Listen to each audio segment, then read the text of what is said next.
যিদিনাখনৰ পৰা belt and block হ'ব তাৰ পিছৰ পৰা কোনো নতুন মানুহে মাজুলীত আৰু মাটি কিনা বিক্ৰী কৰিব নোৱাৰিব।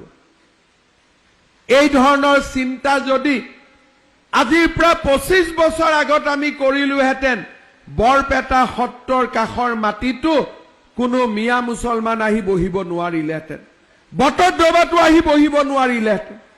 তেওঁলোকৰ বহাত আপত্তি নাই, মাটি আছে বহিব, কিন্তু সত্ৰৰ গাতে লাগি মাটি দখল কৰি বহিব তাকতো আমি কোনেও নিবিচাৰো। তোমালোকৰ জায়গাত তোমালোক থাকা, আমাৰ জায়গাত আমি থাকো। কিন্তু আজি আমাৰ সমগ্ৰ নামনি অসমখনত খিলঞ্জীয়া লোকৰ হাতৰ পৰা ভূমিৰ অধিকাৰ নোহোৱা হৈ গ'ল, মধ্য অসমৰ পৰা ভূমিৰ অধিকাৰ নোহোৱা হৈ গ'ল।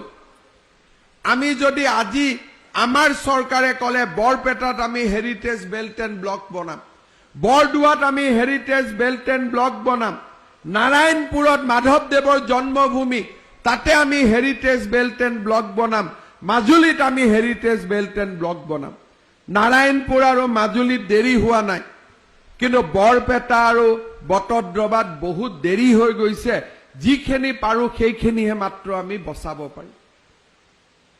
আজি বিধানসভাত মোক কৈছিলে যে আমি কিয় মাটি পোৱা নাই। মই আপোনালোকে মাটি পাব যেতিয়া মাটি পাব, কিন্তু অসমত যদি প্ৰথম মাটি পাব লাগে জনজাতীয় লোকে পাব, অনুসূচিত জাতিৰ লোকে পাব, মৰাণ মটক আহোম চুতীয়াই পাব, কোচ ৰাজবংশীয়ে পাব, তাৰ পিছত যদি কাবাৰ নম্বৰ আহে যদি আহিব।